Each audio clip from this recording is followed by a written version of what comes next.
What happened to YouTubers, man? I can't not say anything anymore. This is selling stuff for the sake of making money. Simple. How does this benefit their fans? This is selling crap to kids who don't know better than to trust people who are selling it to them. DanTDM, a beloved Minecraft YouTuber, has recently called out MrBeast for his upcoming Lunchables-like product. Lunchly versus Lunchables. And he's not the only one.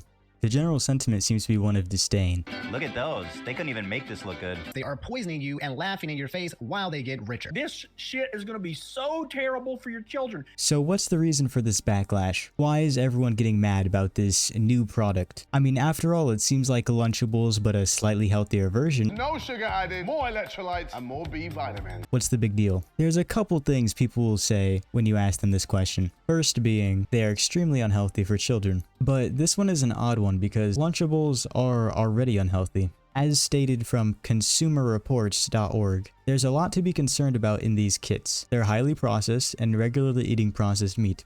A main ingredient in many of these products has been linked to increased risk of some cancers. We also found that some kits had potentially concerning heavy metals. So if this explanation was true, then why has there been a lack of backlash against Lunchables? It's kind of good in a weird way. Can't forget to mention the other unhealthy snacks that even creators like DanTDM have promoted in the past. That is what is in a munch pack. Not just candy, but other stuff like crisps and fried bread. Also, if you want to check out Lunch Pack and try one of these challenges every single month, then go into the description. For transparency's sake, that promotion was almost a decade ago, so I don't think it's necessarily reflective of his diet choices now. But the main point I'm getting at is that I haven't seen as many YouTubers be so health conscious. If everyone really cared about the health of this product, then where are the pitchforks for Go-Gurt, which is extremely high in added sugars, or Kraft mac and cheese, which is high in calories, sodium, and fat, or even cereal, which is probably one of the worst breakfast foods we have ever concocted. But at the end of the day, no one actually cares about that.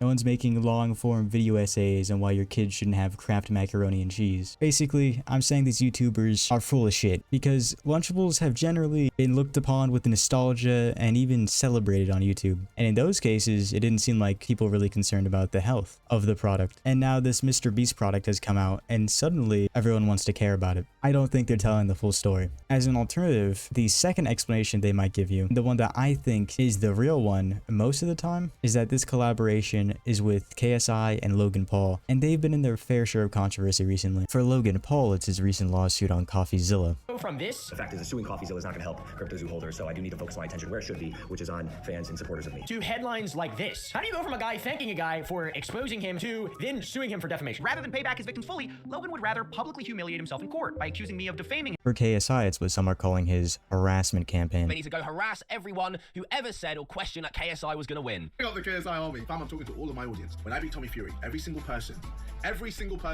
that doubted, that said I would lose, I want you to destroy them online. I want you to abuse them. And finally, the man himself, MrBeast. The mass amount of drama that man is currently in is way too much to talk about right now. From the alleged mistreatment on the Amazon show to that Chris Tyson situation. I'm sure most of you know all that by now, with the 13 more Pegasus videos on them. But after you really think about the downward trend of reputation for all three of these characters, you start to understand why it's so easy to get likes and comments from saying anything negative about them. It's not like anyone is going to defend them. Including me, that's not what this video is intended for. I just think there's more important criticisms to make than someone with money sold a food product that's bad for you. How groundbreaking, how shocking, how little I care. Are you serious right now, bro? But anyway, if y'all enjoyed the video, make sure to like, comment, and subscribe, and I'll see y'all in the next one.